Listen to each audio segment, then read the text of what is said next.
The History and Theory Behind the Federal Reserve by Alcazar. Section 1, Introduction. Central banking and monetary theory have long been a blind spot for Marxists.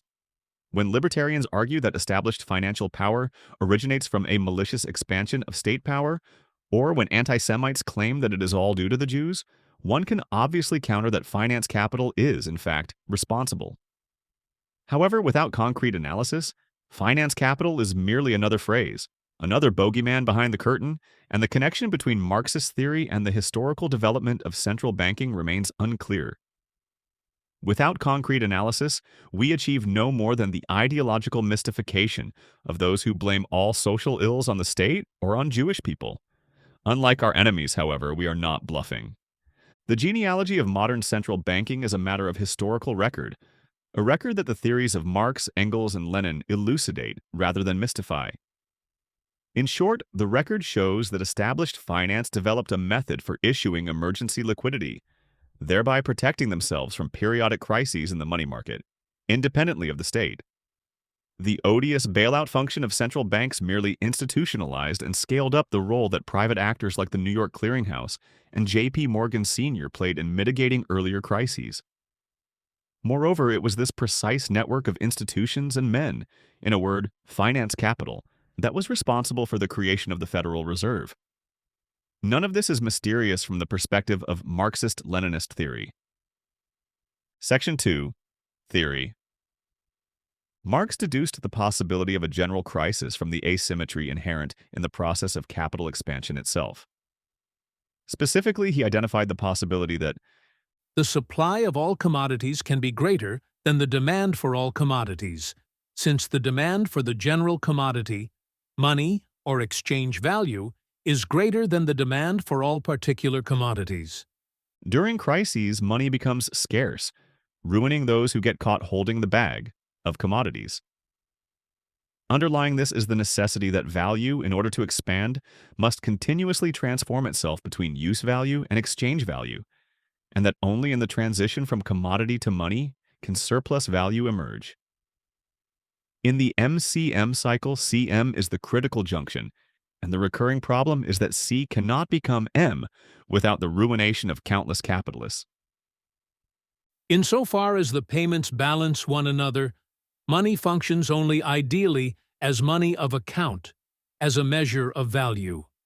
Insofar as actual payments have to be made, money does not serve as a circulating medium, as a mere transient agent in the interchange of products, but as the individual incarnation of social labor, as the independent form of existence of exchange value, as the universal commodity. This contradiction comes to a head in those phases of industrial and commercial crises which are known as monetary crises. Such a crisis occurs only where the ever-lengthening chain of payments and an artificial system of settling them has been fully developed. Whenever there is a general and extensive disturbance of this mechanism, no matter what its cause, money becomes suddenly and immediately transformed from its merely ideal shape of money of account into hard cash. Profane commodities can no longer replace it.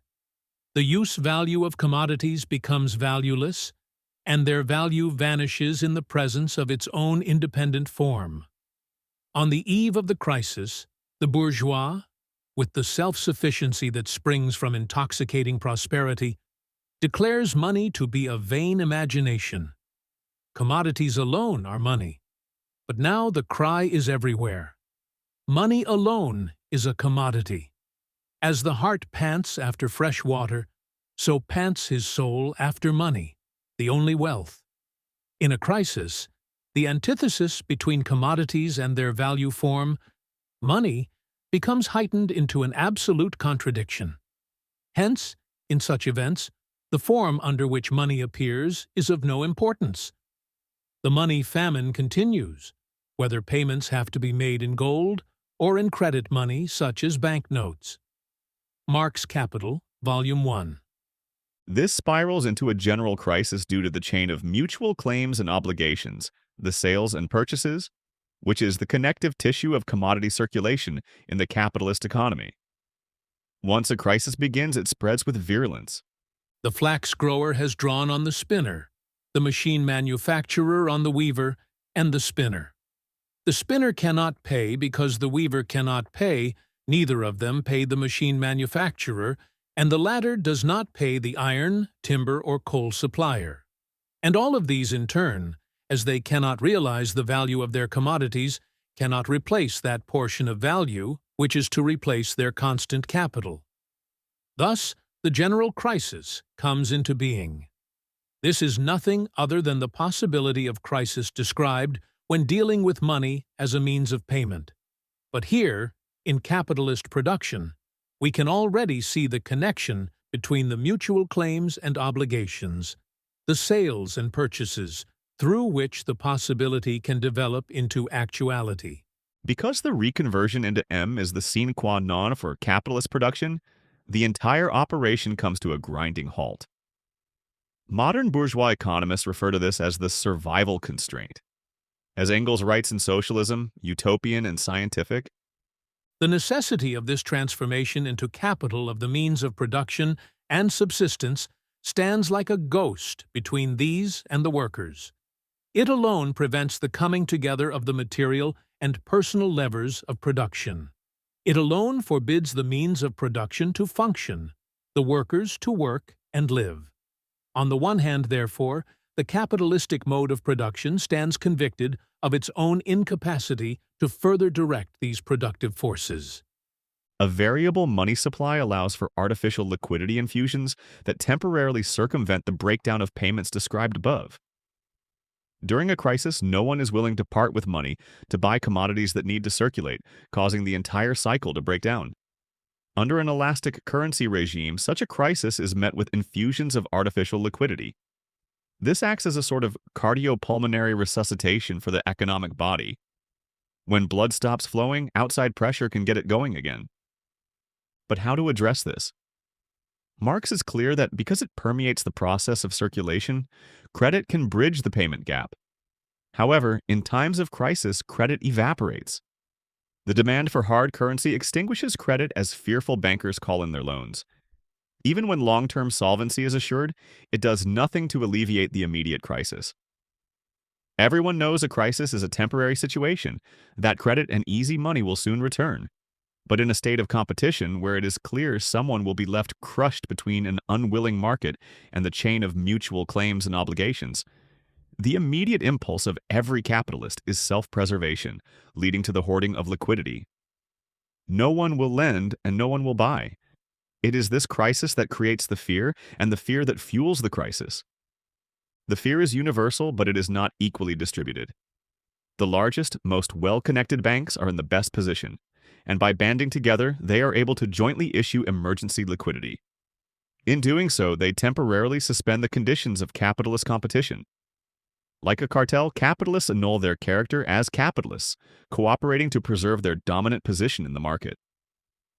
In Volume 3 of Capital, Marx describes the tendency toward financial organization and cooperation as the abolition of the capitalist mode of production within the capitalist mode of production itself, and declares it to be the phase of transition to a new form of production.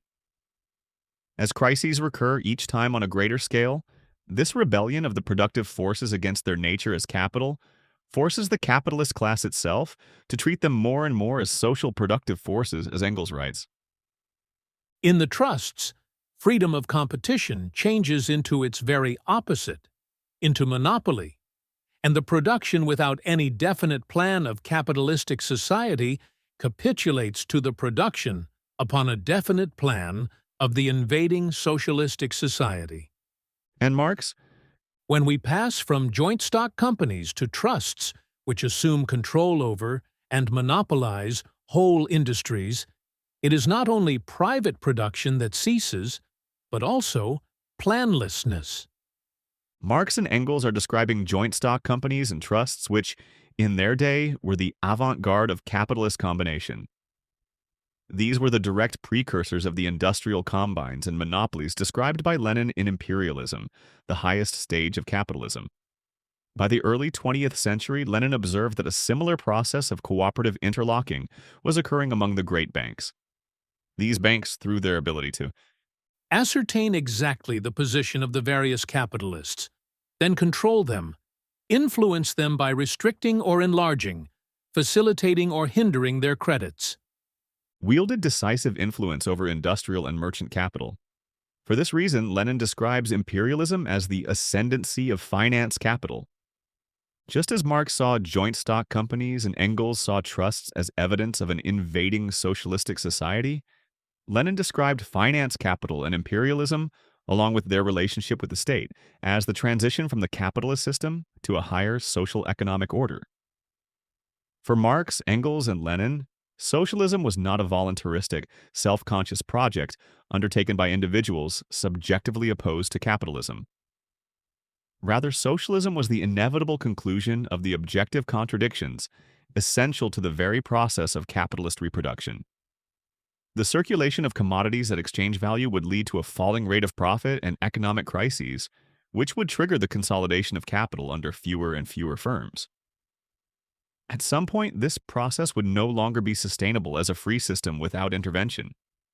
Socialism is, therefore, the sublation of capitalism in the precise Hegelian sense. In preservation, cartels setting prices, central banks ordering the economy. It passes away, competition ceases, property becomes hereditary and institutional. It is this insight into the process that distinguishes scientific from utopian socialism. Engels writes that The official representative of capitalist society, the state, will ultimately have to undertake the direction of production. Writing in 1880, Engels imagined this as conversion into state property. But what if this direction of production need not be so direct? Lenin described how cartelization culminated in a system with powerful banks at its apex. It is here in this indirect and abstract sphere that states intervene in the form of central banks managing the money supply.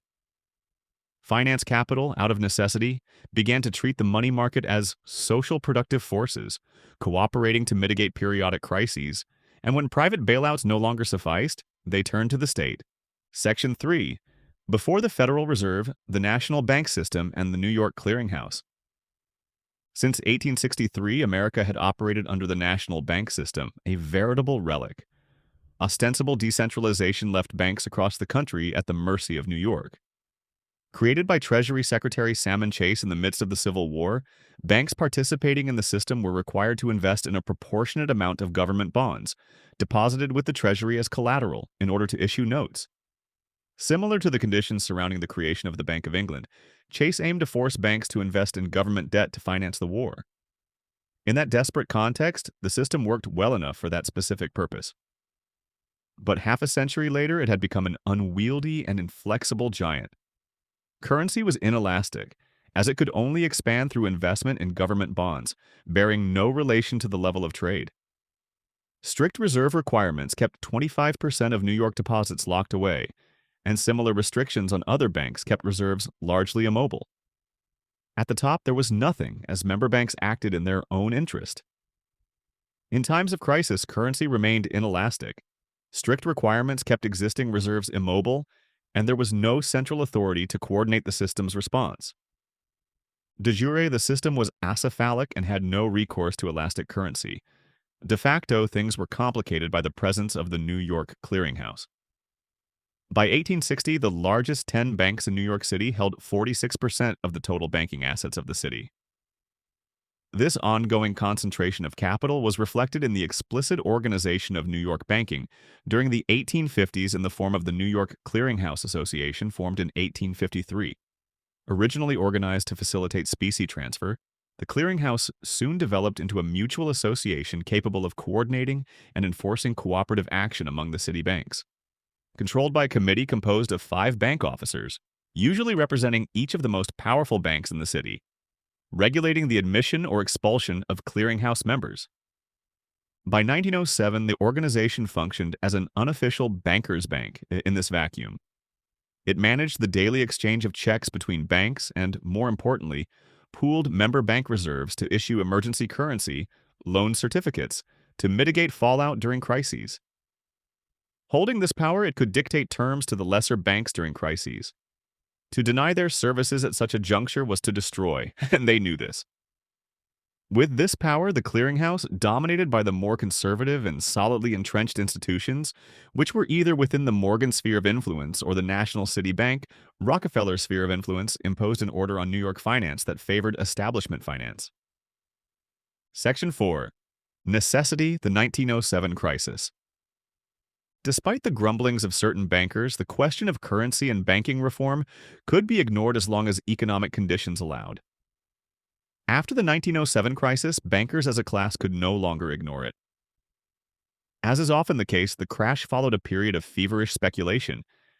By the fall of 1906, this boom was beginning to drain English gold across the Atlantic, and the Bank of England took notice. As Frank Vanderlip reported to James Stillman, the Bank of England is extremely nervous on the subject of gold exports. Later that fall, the Bank of England took decisive action. London raised its interest rate from 3.5% to 6%. The Reichsbank in Berlin raised rates as well. Since international capital ever flows to where the yield is highest, these moves inevitably induced investors to ship their gold back across the Atlantic. The Bank of England further insulated the mother country from the overheated American economy by directing British banks to liquidate the finance bills, short-term loans, that they provided to American firms, thereby tightening credit. When the Mercantile National Bank, along with a number of failing trusts, appealed to the clearinghouse for aid, the clearinghouse demanded the immediate resignation of Messrs. Heinz, Morse, and Thomas from all their banking connections. For days on end, the newspapers blared the casualties of the clearinghouse sterilization campaign. As the spectacle grew, the public began to balk, and a run began on banks and banking trusts. Already, the American economy was headed toward crisis. More immediately, the crisis was caused by the failure of a bid to corner the copper market by F. Augustus Heinze of the United Copper Company in collaboration with his brother Otto and the notorious Charles W. Morse. Over mid-October, an attempt was made to squeeze short sellers, but the attempt failed. Heinze and company were ruined. The damage caused by these failures would probably have been limited had Heinze and his associates not been both bankers and gamblers. Heinze was president of the Mercantile National Bank, and Morse and Thomas were directors of it. Naturally, depositors became suspicious and began to withdraw their funds. Suspicion also spread to the Morse chain of banks. As the Mercantile experienced a drain on its cash from uneasy depositors, it sought help from the New York Clearinghouse. Due to the extreme degree of interlocking among the boards of these banks and trusts, the crisis was particularly virulent. Morse was associated with Charles T. Barney of the Knickerbocker Trust Company, who occasionally lent him money. One of the largest banks in New York, Knickerbocker Trust was targeted by the clearinghouse, which demanded resignations. This, combined with the National Bank of Commerce's refusal to clear their checks, spelled disaster for the trust. On October 21st, executives met in a popular restaurant to discuss the emergency. They resolved that only J.P. Morgan could save them and called on him early the following morning. Section 5. Morgan the Fixer. Morgan had a reputation for fixing these kinds of problems. Back in 1893, he had all but single-handedly diffused a similar crisis. In 1890, when the Barings bubble collapsed in Argentina, British capital fled the New World, spurred by fears that the U.S. government would begin experimenting with bimetallic currency. In 1893, with U.S. gold reserves evaporating, Grover Cleveland approached John Pierpont Morgan Sr. and August Belmont Jr., the American representative of the London Rothschilds. They offered him $50 million at 3.75%, an outrageous rate that Cleveland declined. On the night of February 7th, Morgan and his coterie arrived at the White House. Informed that they could not simply drop in on the President of the United States, Morgan replied, "I have come down to see the President, and I am going to stay here until I see him." And there he waited, playing solitaire through the night. In the morning, they were received, and Cleveland told them that a public issue of bonds, as opposed to their private scheme, had been decided upon. Morgan declared this impossible, and Cleveland asked for his alternative. Pierpont laid out an audacious scheme. The Morgan and Rothschild houses in New York and London would gather 3.5 million ounces of gold, at least half from Europe, in exchange for about 65 million worth of 30-year gold bonds. He also promised that gold obtained by the government wouldn't flow out again. This was the showstopper that mystified the financial world. a promise to rig temporarily the gold market. When the syndicate bonds were offered on February 20th, 1895, they sold out in 2 hours in London and in only 22 minutes in New York. So, in 1907, when the sky was falling on top of New York finance, Morgan seemed the man to call. He formed a team of young bankers loyal to him, including Henry P. Davison of First National Bank and Benjamin Strong of Morgan's own Bankers Trust. He sent these men to audit Knickerbocker's books and found them wanting. Knickerbocker was allowed to fail on October 22nd. At this point, even Morgan felt himself out of his depth and sought government assistance. Back in September, with the crisis all but inevitable, Morgan had appealed directly to Theodore Roosevelt. At that time, the Treasury had shifted millions of dollars to commercial bank deposits around the nation and tried to limit government withdrawals. Now, on October 23rd, Morgan and other bankers met at a Manhattan hotel with Treasury Secretary George B. Cortell, and the following day Cortell put $25 million in government funds at Pierpont's disposal. Through the rest of October and into November, Morgan effected a series of last-minute miracles, saving the New York Stock Exchange, a number of trusts, and New York City itself. By November, the Treasury was again intervening, issuing $150 million in low-interest bonds and certificates, and permitting the banks to use government securities as collateral for creating new currency, an expedient device for pumping up the money supply in a hurry. Effectively, the alliance between Morgan and the U.S. Treasury was attempting to act as a central bank by providing emergency liquidity. In all, the devastation was palpable. New York's trusts had lost 48% of their deposits. The stock market plunged 40%, and steel production was severely reduced. In the wake of such a crisis, it was readily apparent that something had to be done. A decade earlier, Morgan and his syndicate had diffused the 1893 crisis with relative ease, but in 1907, Morgan needed the backing of the U.S. Treasury, and even then, it was a close call. The age of paternalistic Morgan bailouts had come to an end, and Morgan himself was growing old. After the panic subsided, Senator Nelson W. Aldrich declared, "Something has got to be done. We may not always have Pierpont Morgan with us to meet a banking crisis." Section 6. Jekyll Island and the Push for the Federal Reserve. To this end, the National Monetary Convention was established by the Aldrich-Vreeland Act of May 8, 1908. Chaired by Nelson Aldrich, the Republican whip and most powerful senator at that time, the work was mainly carried out by him and economist A. Piatt Andrew, assistant to the commission. They were to tour Europe, studying central banking practices there, and report back with a plan for banking reform for the United States. Morgan was intimately involved. During the lead-up to the commission's departure, he received a coded cable stating that Henry P. Davison would advise Aldrich, "It is understood that Davison is to represent our views and will be particularly close to Senator Aldrich." Before the commission left for Europe, Davison went ahead to England to meet with Morgan, who requested a private central bank akin to the English model. The National Monetary Commission returned from Europe in the fall of 1908, and the product of their work, 23 volumes of studies and interviews, began to appear in the fall of 1910. In November of that year, a secret meeting attended by representatives of the great financial houses was hammering out, in substance, the function and structure of the Federal Reserve.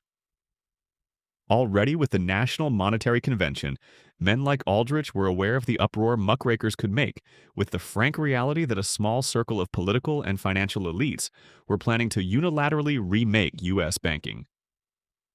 Aldrich had written privately upon forming the convention that, "My idea is, of course, that everything shall be done in the most quiet manner possible and without any public announcement."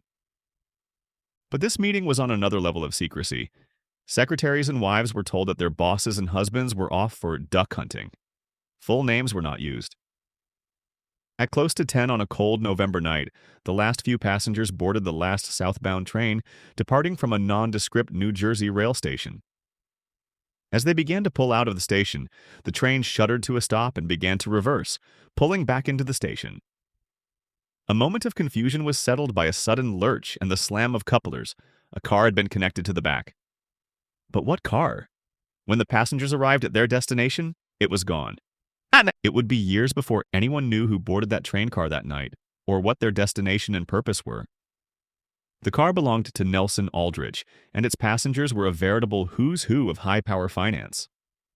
Nelson himself was a business associate of Morgan and the father-in-law of Nelson Rockefeller, future Vice President of the United States. He was also a political kingpin, the Republican whip from Rhode Island of whom Theodore Roosevelt confessed, "Sure, I bow to Aldrich. I'm just a president, and he has seen lots of presidents." Representing the Morgan camp were Benjamin Strong, head of Morgan's Bankers Trust, and Henry P. Davison, senior partner at J.P. Morgan & Co., and Morgan's right hand during the 1907 crisis. Under the banner of Rockefeller was Frank Vanderlip, president of National City Bank of New York. Paul Warburg, partner at Kuhn, Loeb & Co., represented that considerable interest, and in some capacity the Rothschilds, not to mention the Warburg Consortium itself, headed by his brother Max back in Germany. With his intimate knowledge of continental banking practices, Warburg also provided most of the technical expertise. Finally, there was A. Piatt Andrew, the Harvard economist who assisted Aldrich on his tour of Europe and was Assistant Secretary of the Treasury at that time, representing perhaps a public interest. Their destination was Jekyll Island, a remote hunting lodge in Georgia. Since 1886, the island had been owned by the Jekyll Island Club, which included J.P. Morgan, Joseph Pulitzer, William K. Vanderbilt, and William Rockefeller. It is here that the Federal Reserve was designed in substance. If this meeting seems like ancient history, as of 2018, the two largest owners of the New York Fed were Citibank, formerly National City Bank of New York, with 42.8%, and J.P. Morgan Chase, formerly J.P. Morgan and Kopitar, with 29.5% of shares. Both of these firms had representatives on Jekyll Island, and moreover, the financial houses they represent, Rockefeller and Morgan respectively, were the prime movers in creating the Federal Reserve. Section 7. The Public Relations Campaign. There was only one problem: the utter lack of enthusiasm for their proposals outside of a narrow circle of bankers.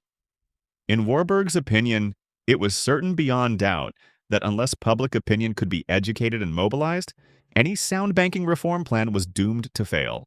To this end, the bankers formed and financed the National Citizens League for the Promotion of Sound Banking, a nationwide public relations organization intended, according to Warburg, to carry on an active campaign of education and propaganda for monetary reform on the principles outlined in Senator Aldrich's plan. Although the League appeared to spring from grassroots in 1911, it was from the outset practically a banker's affair. Great pains were taken to keep New York's role in the League hidden, given prevailing populist prejudice against Wall Street. Warburg recognized that it would have been fatal to launch such an enterprise from New York. In order for it to succeed, it would have to originate in the West. With this purpose in mind, the organization was funded by the various clearinghouses. Quotas were assigned: $300,000 to the New York Clearinghouse, $100,000 to that of Chicago, and the rest of the estimated $500,000 price tag to various others. The League published 15,000 copies of Banking Reform, a book on currency reform. A fortnightly journal of the same name with a circulation of 25,000 was also established. They published 950,000 pamphlets of pro-Aldrich plan statements and speeches and flooded newspapers across the country with literally millions of columns of copy. Section 8. Passage. In 1912, Aldrich, the Republican kingpin, brought forward the bill but was defeated. However, the bill was then repackaged and brought forward by Carter Glass of the Democratic Party. Two-party bourgeois democracy in peak form. By the end of autumn 1913, everything was falling into place. In October, the National Citizens League's Executive Committee shut down, satisfied that the work of the organization has been practically completed and success has been achieved. On December 19th, the Senate passed the bill, and it reached President Woodrow Wilson's desk on December 23, 1913. He insisted on one change: a Federal Reserve Board in Washington, and signed the bill. With the advent of elastic currency, capitalist crises could be forestalled. As Forgan, a banker and key agitator within the American Bankers Association, wrote looking back from 1922, "It is a well-known fact that the banks have been and are carrying many industries which would have been forced to the wall, injuring our whole credit structure, had it not been for the fact that the banks in turn have been able to obtain needed currency from the Federal Reserve banks by rediscounting notes." On top of this, he wrote, it is difficult to see how we could have weathered the storm of the war. In a word, the Federal Reserve System enabled the preservation of banking interests through successive crises and the financing of WWI. Furthermore, an important side interest for this same group of powerful bankers was expanding the dollar's role in foreign trade. Trade at the time was almost entirely financed in sterling through a practice known as bankers' acceptances, in which transactions were guaranteed by a bank, facilitating trade by lowering transaction costs. Since instead of actual currency transfer, the accounts could be settled virtually on the books of correspondent banks. This practice was centered in the City of London and converting into sterling-cost Americans seeking to expand overseas. Under the national bank system, American banks could not do this, but with the passage of the Federal Reserve Act, Morgan, Rockefeller, and other interested parties wasted no time forming the American International Corporation, an investment trust aimed at financing overseas development, particularly in Russia and China. It was headquartered at 120 Broadway, an infamous hub which independent researcher Ed Berger has explored in great detail. Of course, this can be understood in line with Lenin's theory of imperialism based on the export of finance capital. But in hindsight, this development also marks the start of the dollar's march to global monetary supremacy. Section 9. Conclusion. Since the 2008 crisis and the bailouts that followed, the Fed has come under renewed scrutiny. Libertarians are at the forefront, calling to end the Fed. When libertarians argue that we no longer have free market capitalism, and that establishment finance, in collusion with the state, rigs the economy, they are diagnosing the problem correctly. However, when they prescribe a return to the free market, they are not being realistic. What they propose is impossible because their main obstacle would not be government intervention, but the monopolies themselves. To break up the monopolies, you would have to expropriate them, meaning any path back to a truly free market would have to take a detour through socialism. Even if we assume this is possible and that free market capitalism was preferable, Lenin already made the decisive and final point in 1916. Suppose, for the sake of argument, free competition without any sort of monopoly would develop capitalism and trade more rapidly. Is it not a fact that the more rapidly trade and capitalism develop, the greater concentration of production and capital, which gives rise to monopoly? And monopolies have already come into being, precisely out of free competition. There is no way back. Free market capitalism has passed away and will not return. Faced with instability, falling profits, and cyclical crises, the archons of finance capital themselves chose socialism, exactly as Marx, Engels, and Lenin anticipated. It is this insight that made their socialism scientific. Only the strange mutation was hardly accounted for, that a corpse could continue walking for so long, animated by military expenditure, imperialist financial intrigue, and bank bailouts, none of which would be possible without the dollar's key currency position and the corresponding license to create endless fiat money. It is the image of a corpse made to walk by the very worms beneath its skin. Corruption becomes the living soul of a dead body. It is truly, in the tired phrase of a bankrupt movement, socialism for the rich.